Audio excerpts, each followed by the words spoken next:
بینەرانی خۆشەویستی تەلەڤیزیۆنی کۆمەڵە و بەرنامەی تەندروستی ئەم کاتتان باش.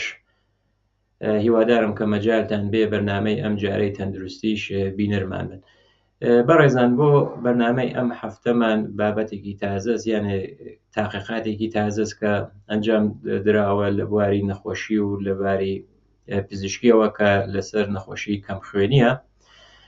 بەڵام پێشەکەی من ئەتوانم بشارێکم کە بەهۆی ئەوەی کە ئەو هەلومەرجە هێشتا بەردەوامە، ئەو شرایەتە جەنگیە هێشتا هەیە، دیارە وەزعیەتەکە کە بینەرانمان تەعقیبیەکان ئەزانن هەواڵەکان. بۆ نمونە ئەوەیە کە کارخانەی دەواسازی پاستۆر کە یەکێک لەو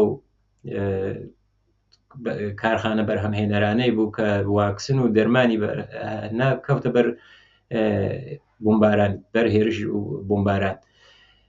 ئەوەی کە هەیە دیارە کە من نیگەرانی لە ناو خەڵکە دروست کردووە. بۆ نمونە کەسێک کە لەگەڵ منە پەیوەندی گەروتی چۆنە بێت، چۆن یەکێک لە نزیکەکانی احتیاجی بە دەرمانێک بۆ وتی ئەوە خۆ لەوێ دروستە بێت، ئەمانە چیان بەسەر تێت. ئەوە من وتم پێوتم دیارە ئەوێژن یارمەتی هابەڕێەوە، یارمەتیەکە خۆی کاتێک کە بەشی علمە ئەوەی کە ئەوەی یارمەتی هابەڕێەوە، ئەو یارمەتی ئەوەیە کە بۆ نمونە کارخانەیەکی دەرمانسازی لە ناوەبات، بەڵام بەشێکی تر هەیە کە ئەو بەشە بەشی پزیشکیە، بەشی زانستە، ئەویش هەمیشە ها لە بیری یارمەتیە. دیارەکە ئەو بەحسەی منەکەم مەبەستم ڕژیمی ئیسلامی ئێران نییە، بەڵام ئەوەیە کە لە بوعدی ئێمە مادیە و یانەیە کە پزیشکی لە بوعدی مادیە و مادیش من مەبەستم ئەوە نییە کە بە ئیمکانات و دارایی و ئەو جۆرەشتانە ئەوەی کە ئێمە مادەگراگەر وا بیری لەکەینەوە. زانستی پزیشکی ئەگەر محەبەتە یا ڕەحمە بە ئینسان، ئەو لەو بابەتەوە ئەبینە شتێکی مادەگرایانەست بە بەرهەمهێنان، بە دروستکردن، بە پێشکەشکردن ئەو خزمەتگوزاریگەر پزیشکیەسا. بۆیە من وتم ئەوە جێ نیگەرانی نییە، ئەوانە زوو بەرتەرەفەوێت، چونکە هێشتا ئەو بەشەی لە زانست بە تەواوی نەکەوتووەتە خزمەتی ئەو کەسانەی کە بۆ شەڕەکان فقط سەرمایە و دارایی و بەرژەوەنیەکانی خۆیانیان لەبیرە، حتمما ڕێگە چارە ئەدۆزرێتەوە وەجێ نیگەرانی نییە. دیارە ئەو حاڵەتانەکە دێتە پێشەوە، یەکەم ئەو کەسانێک کە نەخۆشیگەرێکیان بێت بیر لەواکەنەوە کە پرۆسەی دەرمان و چارەسەری ئەو کەسانیان کە لە ماڵە هەن نەخۆشن بەرەوکوێ ئەڕوات. بەڵام هەروەکە ئشارەمان کرد هەزاران ڕێگە ئەدرۆزێتەوە بۆ گیانی پزیشکی دەرمان ئەمانە کە ئەو مەسائلە هەلە بێت. من جارێکی تریش تاکی دەکەمەوە ئەوە بە دوور لە سیاسەتەکانی حکوومەتی کۆماری ئیسلامی ئێرانە. ئەگەر بینە سەر بابەتی بەرنامەی ئەم جارەمان کەوتم تاقیقاتێکی تازە سەرۆژکە لە سەردێڕی بەرنامەکە دیارە دۆزینەوەیکی نوێ بۆ چارەسەری کەمخوێنی. دیارە کەمخوێنی ناوەکەی ئاشناسێتر، یانێ خوێن کەمە. ئەگەر خوێن کەم بێت لە لەشە پێڵێن کەمخوێنی کە ئانێمیشی پێ ئەڵێن، یا و کەسێک کە نەخۆشە ئەڵێن نەخۆشیکی ئانێمیکە یانێ کەمخوێنی هەیە. ئەوەی کە ئەم توێژینەوە کراوە، ئەم تاقیقاتە کراوە لەسەر جۆرێک لە کەمخوێنیە کە چونکە شقڵەکەی تایبەتە پێ ئەڵێن کەمخوێنی داسی شکڵ، یانێ قەوارە و شقڵەکەی وەکو داسە. ئەلبەتە وەکو داسیش نییە، تقریبا حاڵەتێکی هەیە ئەو لە حاڵەتی تەبیعی دەرچووگە، چونکە ئەو خڕۆکەی سوورە یا گولوبول قرمزە وەکو وردە وایە، یانێ وەکو سکە وایە کە حاڵەتێکی خرتی هەیە، گردە. بەڵام ئەگەر بە هەر هۆکارێک کە لە داسی شکڵە من حتمما عەرز خزمەتان ئەکەم کە هۆکارەکان چین. ئەگەر شکڵ ئەو گولوبول قرمزە، ئەو خڕۆکە سوورە لەو حاڵەت تەبیعیە کە وتمان گرد و دایرەیە تووشی گۆڕان بێت، ئەوە ئەتوانێت بێتە حاڵەتێک کە ئەڵێن ئانێمیە کە یا کەمخوێنیە کە بە کەمخوێنی داسی شکڵە ناسرێت. پس ئەو داسی شکڵە 100% ئەوە نییە، چونکە شکڵ ئەو خڕۆکە زۆر ناشیری نەبێت، ئەسن لە حاڵەتێکە بێت کە دیار نییە. بۆیە ئەوە ناوی داسییان بۆی داناوەکە وەکو بە خڕۆکەی داسی شکڵ ئەناسرێت. ئەو تاقیقاتیشە کە نەتیجەکەیان داوەتە دەرەوە خۆیان ئەوەی کە وەکو چاپیان کردووە ئەوەیە کە گۆڕانکاریکردنی ژێن یانێ ئەو ژێن من ئەوەیشە بازم بۆ بینەرانمان بێژم لە هەر بەشێکە ئێمە بینەرمان هەیە بەهۆی ئەوەی کە لە بەشێکە ژێ نییە گێنی پێژن بەڵام ئەوەی لای خۆمانەوە چۆن کەلیمەی ژێ هەیە هەر ژنی پێژن ئەگەر منش جاروبەر جۆڕیان بڵێم گێن هەر یانێ ئەو ژنەسە ئەو ژێنەتی کەسا کە باسیەکەین ئەوەی کە سەردێڕەکەی خۆیان دیاریان کردووە ئەو مەقالە علمیە کە داویانە دەرەوە کە دیارە نەتیجەیەکی موسبەتیشی بووگە وا بووگە کە گۆڕانکاری لە ژنە کە سەرکەوتنێکە لە بەرابەر نەخۆشی کەمخوێنی داسی شکڵ بەدەستیان هاوردووە کەوتویانە یانێ لە ژێنە گۆڕانکارییان کردووە ئەو گۆڕانکاریە تقریبان دەستکاریان کردووە و ئەم تاقیقاتە وتویانە گەیشتوین بە نەتیجەیەکی ڤرعالی بۆ دەرمانی کەمخوێنی داسی شکڵ.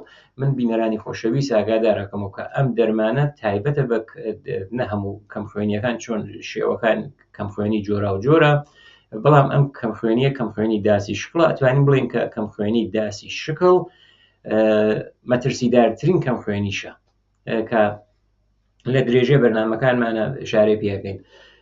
یەکێکتر لەو نەتایجەی کە لەم ئازمایشە هاتووەتە دەسە لەم تاقیقاتە هاتووە دەسەوە ئەوەیە کە باڵینی بووە یانێ 100% لەسەر نەخۆشەکان تاقی کراوەتەوە ئەوە نەبووە کە بڕۆن دەرمان یا ئەوانەی کە دەرمان وەرەگرن لە شوێنگەرێکی ترە و یان نمونە خوێنیانەز بێن ژێنەتیکی ئەو خوێنگەرە بەڕەسیکەن ئەمەشە نەکراوە بۆیە ئەوە خۆشیان هەر ناویان ناوە کە کارازمایەکی باڵینی بووگە یانێ ئەو کەسانەی کە تحت دەرمان بەم شێوە یانێ گۆڕانکاری ژێنێتیکی کراون لەبەردەسە بووگەن بێ ئەوەی کە ئرجاع بکەن بە پەروەندەگەرێ یا فایلگەرێک کە هەزیان کە فایلگەرێکی پزیشکیانە. با سەرەتا بزانین ئەم کەمخوێنیە کە کەمخوێنی داسی شکڵی پێ ئەڵێن چییە بۆچی هەروواکە وتمان ناوەکەی سەرچاوەکەی لەوەسە چۆنکە ئەو خڕۆکە سوورگەرە ئەو بولوبولە قرمزانە شکڵەکەیان ئەو گۆڕێ شکڵەکانیان لە حاڵەتگەرێکی تەبیعی هندسی دەرەچێت بە هۆی ئەو قەوارن کە زۆر ناشیرین و ناڕێکیشە پیان ئەڵێن کە بیماری کەمخوێنی داسی شکڵ. بینەرانمان ئەوەیش بزانن کە ئەم اختلالە یەکدانە اختلالی ژنێتیکیە یعنی ئەوە نییە کە لە حاڵەتێکە توش بێ یا کتوپڕ ئەو کەسە گرتوویتی حاڵەتەکەی ژنێتیکیە پێشتر خۆی حامڵ نییە بۆ کە جەنینێکە لە سکدایکە پێش دروسە بێت ئەو ژنە ئەو حاڵەتە ژنەتیکیە لە دایک و لە باوکە و پێت منتەقلە بێت یعنی یەکێک لەو نەخۆشیگەری کە ئەڵێن کە ئەگەر بۆ نمونە دایک یا باوکێکیان حامڵ بن ئەمە نابێت پێچەوانەکەی معموڵەن لە زۆربەی کاتەکانە هەم دایک هەم باوک حامڵ ئەو ژێنە یعنی ئەو جەهشەکە دروست کراوە کاتێک کە ئەو خڕۆکە سوورە کە دروسە بێت ئەو ئەمانە حامڵ ئەو ژێنە هەن جەهشێک ڕوئەدات یعنی پەڕینەوەی ڕوئەدات لە شکڵی ئەو قەوارەی ئەو خڕۆکە سوورە بۆیە خڕۆکە سوورەکە لە حاڵەتێکی تەبیعی کەوتمان حاڵەتێکی خرت و دایرەمانە دەرەچێت و ئەو شکڵە غێرە هندسی گەراگرێت و ئەوەیە کە ئەم حاڵەتە دروستە بێت کە پێ ئەڵێن کە ئەمە اختلالێکی خوێنی ژنێتیکیەکە بە کەمخوێنی داسی شکڵیش ئەناسرێت. کاتێکە ئەو خڕۆکە سوورگەرە حاڵەتەکەیان بەو شێوە دەرتی یانێ وتمان لەباری هندسی و ئەزلاع و ئابە شکڵە دێنە پێشەوە ئەو حاڵەتە دواتێتە پێشەوە وەختێ ئەو گولوبولە قرمزگەرە عبورەکەن لە ناو خوێنە یانێ لە هاتوچوویانە ئەوە باعثی ئینسداد و بەسراومانی ئەو دەمارگەرە لە هەر شوێنێکە دەمار بەسرێ ئەو کەسە هەست بە ئازارەکات یعنی ئەو کەسانەی کە کەمخوێنی داسی شکڵیان هەیە یەکێک لە نیشانەکانیان ئازارە کە ئەو جۆرێشە کە خۆیان بەیانیەکان ئەو ئازارە زۆر سەختە. یانێ بۆ نمونە ئەگەر خۆیان وتیانە حەسابەوەکەن پەنجەیەک لە بین درگایەکە کە بەسراوە بمێنێتەوە چه ئازارێکی هەیە، ئەو ئازارەی کە ئەو خڕۆکەگەرە کە ڕێگێک ئەوەسن لە هەر شوێنێکە بێت، ئەو ئازارە تاوە حەدە شەدیدەوە ئەتوانێت خۆی نیشان بدات. بۆیە زۆرترین نیشانەی ئەوەسە کە ئەو ئازارە دروستە بێت، ئەو ئازاریشە وتمان بەهۆی ئەوەسە کە ئەو دەمارە ئەبەسێت. دیارە نیشانەکە کەمخوێنیە، کەمخوێنی لەم کەسانە ئەو سپیای چاویانە زۆرتر سپیە بێتەوە، پێسیان حاڵەتێکی زەر دەگرێت بەخۆیەوە. ئەوەیە لەم عینەیشە کە ئەڕۆن بۆ لای پزیشک ئەوەسە کە تواشای ناوچاویانەکەن وەژی ئەو قسمەتەی کە پێسەی کە لە بین دەرەوە بیلولەی چاوە ئەو بەشە بەڕەسیەکان. بەڵام ئەوە هەر ناوێتە نیشانەکان، یانێ نیشانەکانی هەر ئەمانە نین. هەر ئەوەی کە ئەڕواتە پێشەوە چۆنکە وتمان لەختە دروستەوێت لە تەحاڵە لە جگەرە لەم بەشانە ئەتوانێت لەختە دروستکات و توش نەخۆشیگەرێکیش تریش بن، یانێ ئەوەیە کە پێشتر دەوا نەبوو دەرمان نەبوو، ئەوانەی کە کەمخوێنی داسی شقیانەگرت معموڵەن بەهۆی ئەو نەخۆشیگەریشە کە تووشی جگەر و تەحاڵ و ئەمانیانە هەبوو تەمەنێکی کەمیان بوو، یانێ ئیسەوان نییە، ئیسە زۆر ڕەوشکەر پزیشکی هاتووە. بەڵام پێشتر کە نە تاقیقاتێکی باش بوو معموڵەن 35-40 ساڵ ئەمانە مەسەڵەن شانسی زیندمانیان بوو بەهۆی ئەوەی کە ئەو اختلالاتی لە کەبەد و تەحاڵ و ئەمانیانە هاتە پێشەوە. بەڵام ئیسە زۆرترە. دەرمانەکانیشی کە وتمان دەرمانی دارویی هەیە کە ئەوە خۆ بەشی کە بەشی پزیشکیەکەی ئەو دەرمانە دارویی گەریانە بۆ دیارەکات. بەڵام دەرمان قەتعی ئەوەی دەرمانەی کە پێشتر بووە بە دەرمانی کلاسیکیش ئەناسکێ ئەوە کە پەیوەند مەغز ئوستخوان ناوی لێبرگێ، یانێ لە سلولگەرێکی تازە یا سلولگەرێکی کە نەخۆش نەبن بۆ مەغزی ئوستخوان استفادەیان کردووە کە ئەو خڕۆکە سوورگەرە کە دروستە بنەوە ئیتر خڕۆکە سوورگەرێکی داسی شکڵ نەبن، بەڵکو خڕۆکە سوورگەرێکی تەبیعی بن. معموڵەن لە مەشە مشکڵاتێک هەیە ئەم پەیوەندە مەغز ئوستخوانە معموڵەن کاندیدگەر یەکەم ئەوەسە کە براوە خۆیشکە، یانێ ئەبێت براوە خۆیشکی کە سالم بن. ئەوان لە نمونونەکان ئەوان کە بۆ ئەم پەیوەند مەغز ئوستخوانە استفادە ئەکەن و کەڵکی لێ وەرەگرن. بەڵام ئەوەی کە ئیسە بینەوە سەر ئەم تاقیقاتە کە کراوتمان شێوە کلاسیکەکەی ئەوە بووگەکە پەیوەند مەغز ئوستخوان کراوە، یانێ بەشێک لە ئێسک هەڵگیراوە، قسمەتێکی سالمتر لە این کەسێکی تر پەیوەند کراوە بۆ ئەوە ئەو خڕۆکە سوورانە دروستەوە بێتەوە. بەڵام ئەم حاڵەتی داسی شکڵیانە نەبێت، ئەم حاڵەتە معیوبیانە، ئەم چرخە معیوبیانە نەبێت. ئەوەی کە لەم تاقیقاتە بوو بە 28 کەسیان هەڵبژاردووە، یعنی 28 کەسەکە ئەم نەخۆشیانە بووە. 27 کەسیان یانێک لە 28 کەسەکە 27 کەسیان جوابی داوەتەوە، یانێ دەرمانەکە عملکردی بووگە جوابی گرتووەتەوە، جوابێکی مثبەتە. ئەگەر لە 28 کەسە 27 کەس جوابی وەرگرتوێتەوە، یانێ تقریبا دەتانی بڵین کە جوابێکی 100%. ئەوەی کە هاتوون چیان کردووە، ئەمە یەکدانە ڕەوشە و توانە گۆڕانکاریان کردووە، نە ئەوە بڕۆن لە بەشی کەسێکی تر خوێن مەغز ئوستخوان یا شتێک وەربگرن، بەڵکە هاتوون هەر ئەو ژنگەرە کە مەعیوبن ئەوانیانە وەرگردووە، گۆڕانکاریان هاوردووەتە سەریان کە ئەتان بڵێن کە سلولگەرێکیان هەیە کە بە سلولگەر بنیادی یا پایە ئەناسرێت، ئەوانیانە ئیسلاح کردگە، یعنی ئەو گۆڕانکاریانە لەسەر سلولەکانیانە دروست کردووە کە بێن ئیسلاحێکان کە ئەو جەهش سلولیە ڕوونەدات. یعنی ئەو مەغز ئوستخوانە کاتێکە ئەو گلوبولگەرە دروستە کردێت لە پرۆسەیەکە بەهۆی ئەوەی کە ئەو حاڵەتە ژینەتیکیانە هەیە تووشی ئەو ئاڵە گۆڕابن. ئەمان هاتوون لەسەر ئەو سلولگەرە کە جەهشیان کردووە ئیسلاحیان کردووە کە تووشی جەهش نەبن، یعنی ئەو حاڵەت داسی شکڵە پەیان نەکەن. لە ئیدامی گزارشەکەیشیانە وتویانە کە سەتحی هێمۆگلوبولین جنینیان زیاد کردووە، یعنی بەرگریان کردووە لەوەی کە ئەو گلوبولگەر قرمزە بنە سلولگەرێکی داسی شکڵ. بۆ ئەو هەموگلوبینشە من سەرێع ئەرز خزمەت بینەرانمان کەم کە هەموگلوبینین پرۆتئینێکە ها لە خوێنە کە حاوی ئاسنە، ئەوەی کە ئاسنێژن ئاسن خوێن ها لە هەموگلوبینە کار ئۆکسیژن هەموگلوبینێکات. ڕەنگی خوێنیش یعنی ئەو سووریە هین هەموگلوبینە، یعنی ئۆکسیژن ئەوە بۆ ئەندامەکان و ئۆکسیژن ئەوە ئەسووتێت ئەیتێرێتەوە بۆ سیەکان، ئەمە کاری هەموگلوبینە. یعنی تقریبان ئەمان هاتوون لەسەر هەموگلوبینەکان لەسەر ئەو پرۆتئینگەرە کولن ئەو تاقیقاتە ژنێتیکیانە لەسەر ئەمانە هەمویان بووگە. یەکێک لەو کەسانەی کە دکتورێکە بەناو ڕاوی هانا مدیر ئەسڵی تاقیقاتەکە بووگە، نوویسەندەی تاقیقاتەکە بوو، یانە نەتاجەکە ئەو داوێ دەرەوە کە خۆی لە بەشی خوێنشناسی و ئۆنکۆلۆژی مناڵانە کارەکات و هەروەها لە پەیوەندی مەغز و ئوستخوانە ئەمە تەخەسوسەکانیە. ئەم وتویە کە لەم گۆڕانکاریە کە ئێمە ئەنجاممانداوە هیچ پەیوەندێکمان ئەنجام نەداوە، یعنی هیچ ئەو ڕێگە قەیمیە کە پێشتر بوویانە پەیوەند مەغز ئوستخوان، ئەمە وتویە ئێمە هیچ لەو بەشە ئەسڵ کەڵکمان وەرنەگرتووە.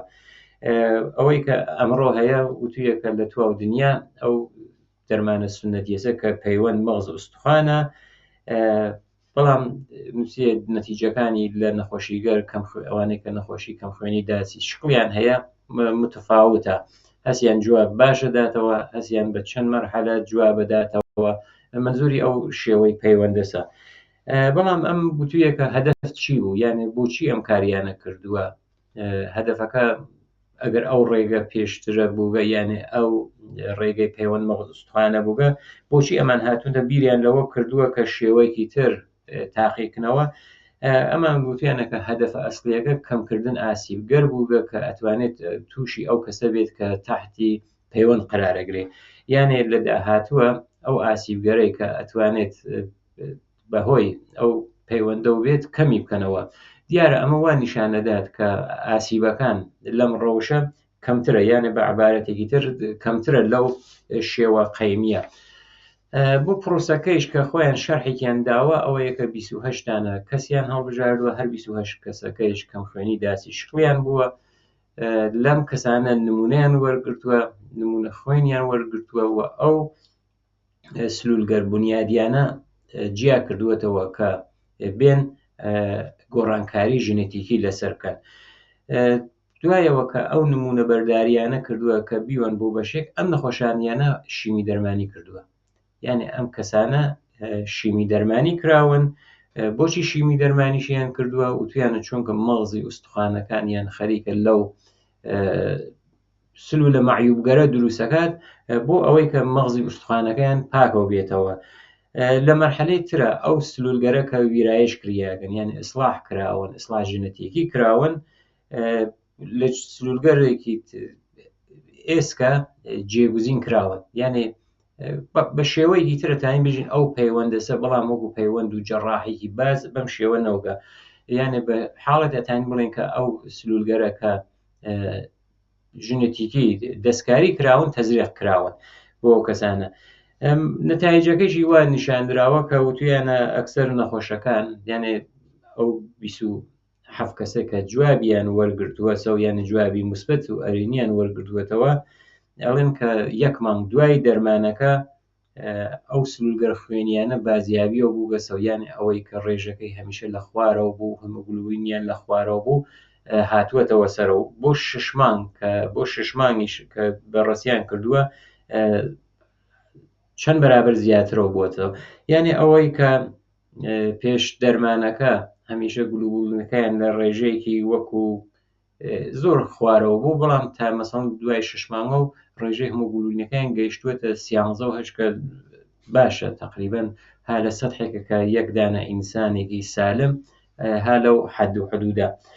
ئەمە تاقیقاتێک بوو کە لەسەر کەم خوێنی کرابوو، کە ئەویش کەم خوێنی داسی شکڵ. من ئەوە بڵێم کە حاڵەتەکە ژنێتیکیە، کاتێکە ژنێتیکیە تقریبا لە نژادگەریشە ئەتوانێت جۆراوجۆر بێ. ئەم نەخۆشیە لە ئاسیا هەیە، بەڵام کەمە، بازم بڵێم هەیە، لە کۆمەڵگای خۆشمانە هەیە، بەڵام لە ناو نمونەگەر ئافریقاییە، لە ناو نژادی ئافریقاییە ئەم نەخۆشیە زۆر باوە.